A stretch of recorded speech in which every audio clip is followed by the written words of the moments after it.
trying to squash the three beautiful spaces that we bring up our children.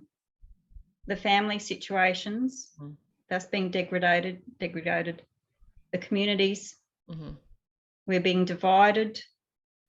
We're all, the division is so obvious in the family situations, the communities, and then the education system. Where we bring up our children in those three spaces are being degraded, and the division is so obvious. The bullying at schools just shows that there's no care, there's no love for each other, there's no helping one another, there's no praising one another. It's all bullying and I'm better than you, or, you know, that kind of, and that's everywhere. And you find that in communities as well, you know, it transfers into the community. So the whole idea is we don't want you to think. We just want you to listen and take it in, right? So teaching is about lifting the lid, dropping the information in, and closing the lid. No other interaction. So I distinguish between teaching and learning. Is that the school system was set up to create soldiers and slaves, which is the equivalent. Yeah, we definitely employees and consumers now. But most people don't know that. They I don't think they would have ever thought about why the school was created. Well, yeah, because I actually was working in a lot of alternative education sites where they're like prison schools. Like here in Los Angeles, there's so many schools that are formulated for kids who get kicked out of their regular school, because these are the kids who are not going to sit down and shut up and listen to the teacher. So instead of offering them an opportunity to grow and to learn and actually like fuel the fire of whatever they actually love or what interests them, they're even stifled even more in these continuation schools or special schools or house arrest schools or camps to really just hone them in and take them away almost from society and from their family. Any little glimmer of creativity or individuality or specialness out of them, just squash it completely.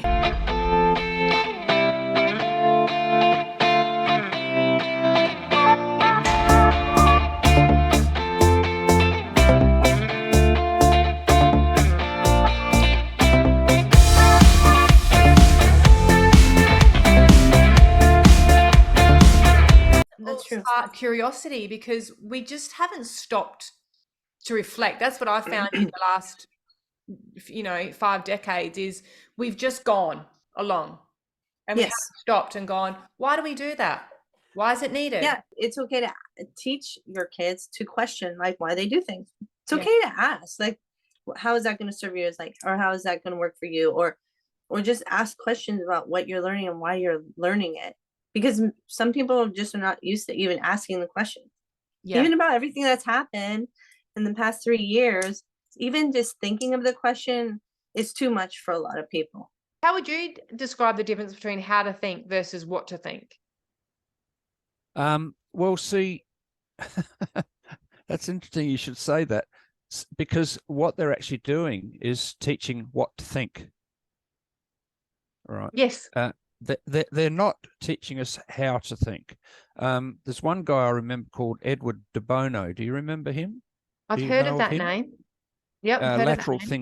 Lateral thinking. He wrote a lot and did a lot of stuff about lateral thinking, and developed techniques for thinking outside, basically thinking outside the box. Now you were talking about evolution earlier, and that's part of the whole thing. It's not a matter of taking in what to think. It's actually, the next step is taking in how to think about what to think. All right, which is asking the questions about, okay, well, if this is what we think, where does that lead us? You know, when a student asked a question of a different type to what we were discussing, then we would launch into that and distract ourselves and allow that to be addressed, right? So The kids weren't told to just shut up.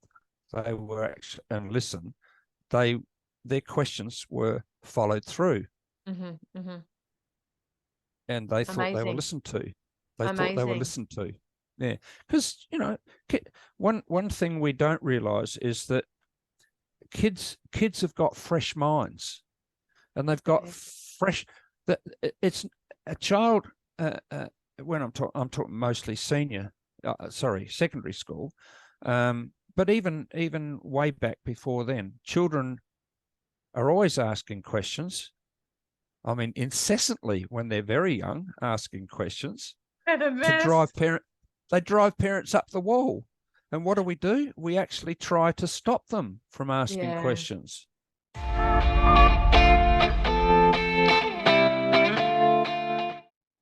At that stage, I designed a couple of little courses, having become aware that the students were getting a little bit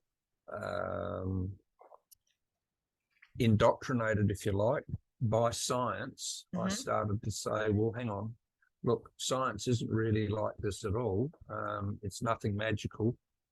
And I designed a course for them to start investigating the world. Instead of all the pat subject topics that we got in science that we had to do, I got them to actually start their own science. But you let kids go out and play with things, and they'll make up stuff automatically, because there's an urgent need there's an urgent need in the human being to be creative, right? Because farmers have to be, they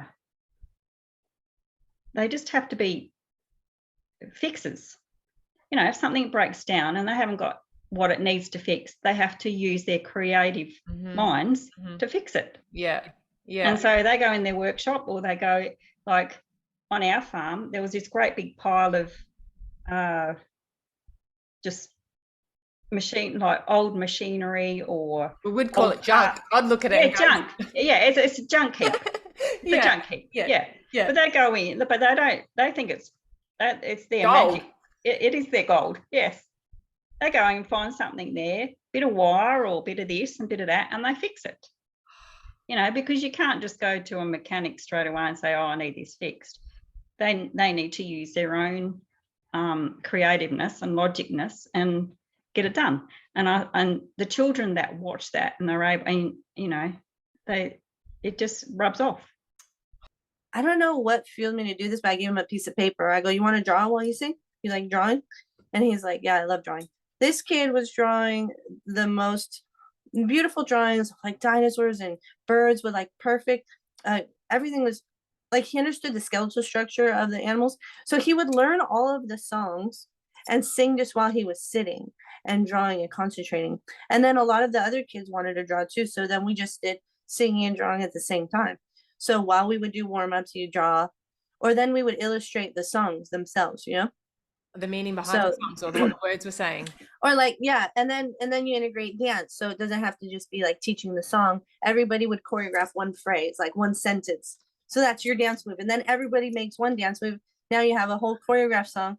And then we had drawings that illustrate like the song, what the song was about. So you put it all together, and kids just had so much fun.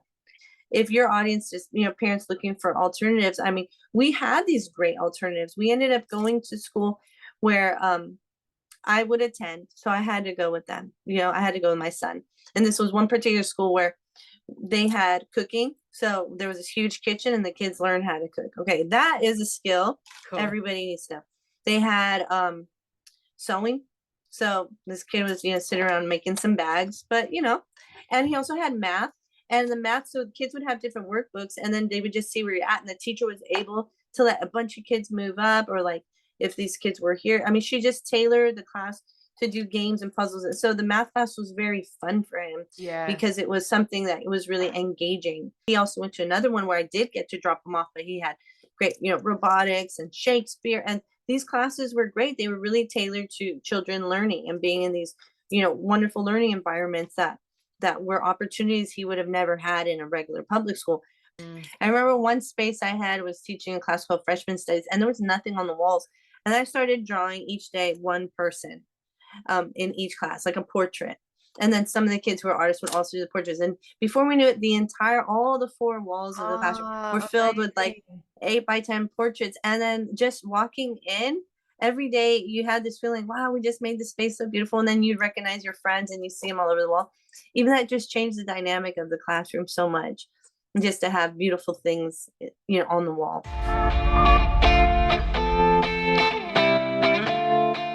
Got them to design their own classification system. So that was the way I did it, was, how we have the plant and animal kingdom.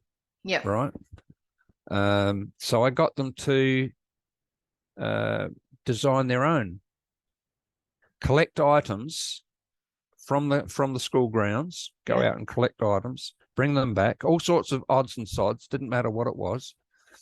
So they could collect a leaf or a stone or a pebble or a different coloured stone or different type of leaf or a flower or anything like that. And they had to actually organise it into a system.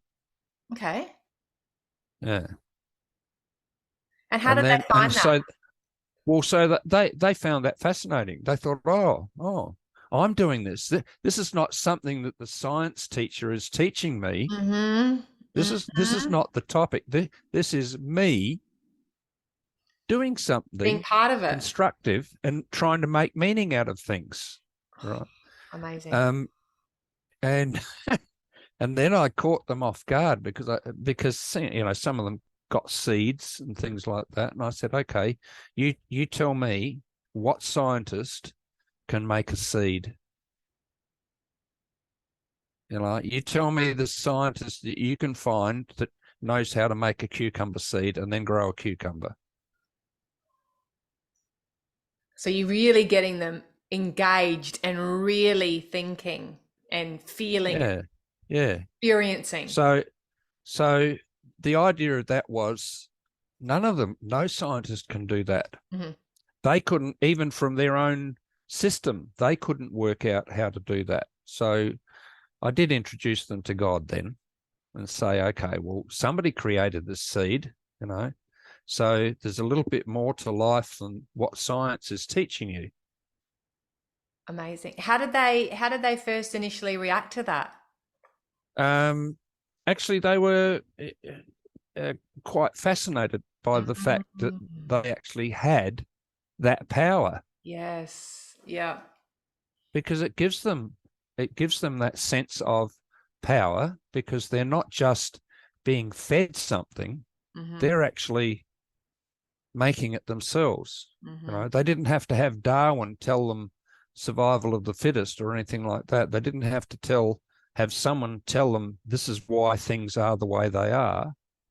And that's what I call that's real learning. That's education. But I know that, when I was able to be there and we could introduce things like, art and music and just things that they were interested in, just drawing alone, because maybe even the idea of like being a tattoo artist was a big deal. Just drawing and being able to have that skill was something that they, was really interested in them always, in games and especially music or making beats or like recording music, things like that. Much love and attention to finding a way to make these spaces loving spaces, right? Where you're going to learn about healing. Yeah. It doesn't have to be where it's just the yoga time and meditating. It's like goes a lot further than just that. I'm sure that's awesome. But we need empowerment, or we need kids to know that they're in control of their bodies, they're in control of their life and how they think. So I think, as a parent, as a teacher, and still growing, still learning, I have a kid who's still trying to understand that he's in control of, his thoughts. Like, you want to have a bad day, you can have a bad day if you want one. You want to have a good day, we can have a good day if you want one. So it's really just like that power you have to make it a great day or make it a bad day. But I don't think they realize that they have a choice. And there is still a lot of students that we, not just students, adults and everybody, we do have that mentality, that victim mentality, thinking, oh, I can't do this because I'm in a rut because my parents suck and my teachers suck and like, excuse my language, or, you know, everybody around me was the worst. And so I can't do anything because, you know, that's how they made me. Yeah. No, you can do whatever you want right now. And that's why I feel like this time is really exciting. I'm super happy. I'm ready to do new things. And I see a lot of things shifting, but it is the time to make sure kids know that they can do anything they want. They can be happy, heal everything, help those around him. This little school is so beautiful. They have a past the oval, they have a scrub area. Oh, great. And the kids are allowed on a Friday morning to go down, and the whole school from reception to year 7 just mingle, move, and they make their cubby houses. Oh, You know, there was even, they even had an exchange of money. Like they would have little groups of them, and then they would trade, and they would find little quartz in the ground that they would trade with.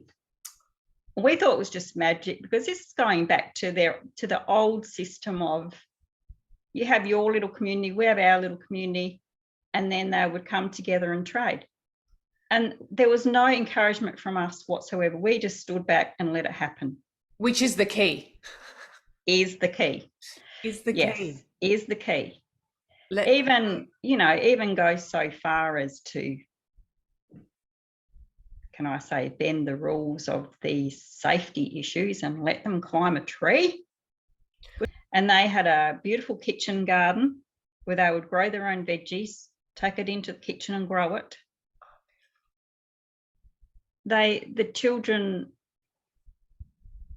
are willing to experiment and try new things, and they don't get angry or cross if it doesn't work. They just keep trying to work it out and do it a different way. And you even see that at recess and lunchtime. They're out there building things and making things, and working with each other, and they work with the year 7s work with the year 1s, and they're teaching the little ones, and it's just beautiful to watch and see.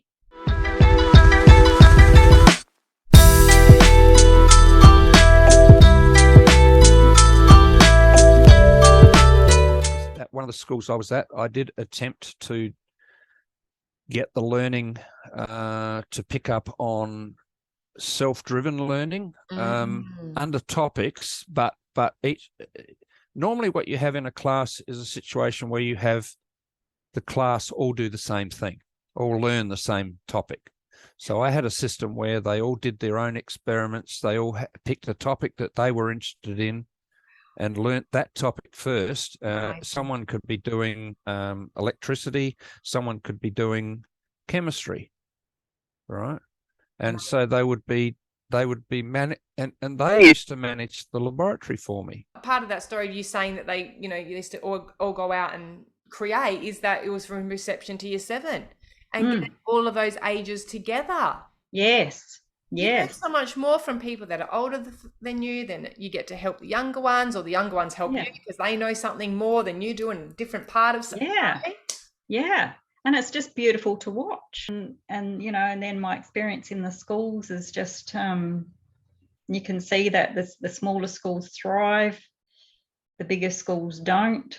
And if he has a conflict, like there was a kid, he came back and he was like, oh, this guy's like such a bully. And he was saying all these mean things. And I was like, well, how are you going to fix it? He's like, well, I'll send him love. Like, so at home he thought about it. And he goes, we'll just have to fix it. Because we're learning all these new things, and whatever, if you pray, or you're praying for him, or you're thinking about someone. He wanted to fix the situation. So he's like, I'm going to just send it, and I just hope he feels better. Because we know that even he does the same thing. He wants someone to feel lousy because he feels lousy, and then he's going to be a jerk, to his sisters or whatever. So we do it. He's done it too. And then I asked him the next day, I'm like, so how'd it go with your buddy? He's like, no, it's fine. It's fine. Like it depends what energy you're going to put out. 100%. I didn't really think about how much of a motivator even food could be, and then how their bodies are being nourished. I really think that would have been a game changer had we been able to integrate healthy eating into the classes just in the morning. I bet I had students all the time who had never even eaten breakfast. Yeah. I would love, to really think ahead in thinking of, projects or humanitarian projects about reformulating how those schools are run. They need to be outside. Kids need to be outdoors. Yeah. There are so many things that they can learn to learn how to love and learn how to, work, or they can learn how to trades or whatever. Kids could learn, a million things, not just trades, obviously, in their academic fields that they're interested in, but it would be nice if learning could be the forefront. Or going forward, we can use as a template and get all these amazing things that are happening and use that to go forward and build Yes. better schools. That Yes, definitely. And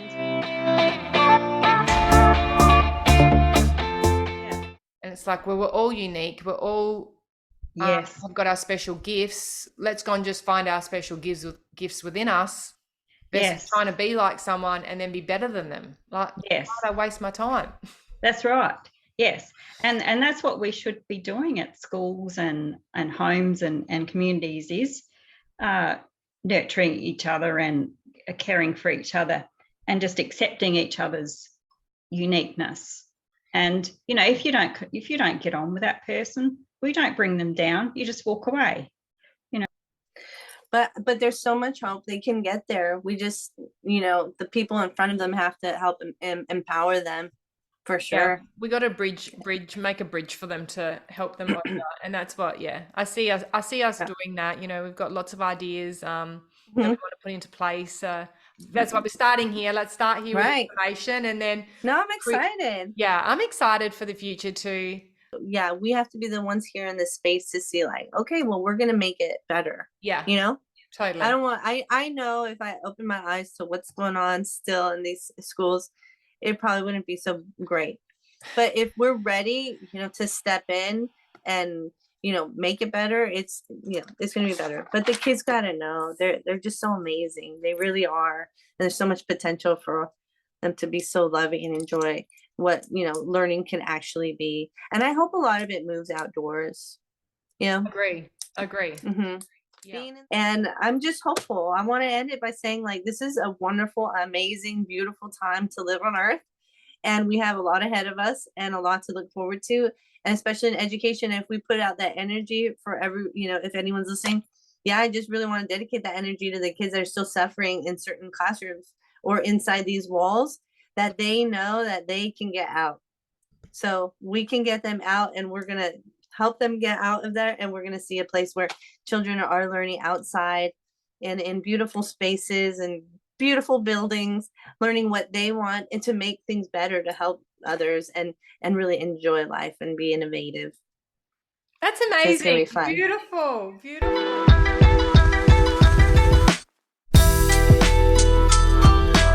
I've created some holistic classes that look at not just the curriculum of what you learn in school, but looking at a child's intuition, looking at what makes up their life, looking at movement. Yeah. So parents can use those classes to start the bridge from where we are now to where we're going to go.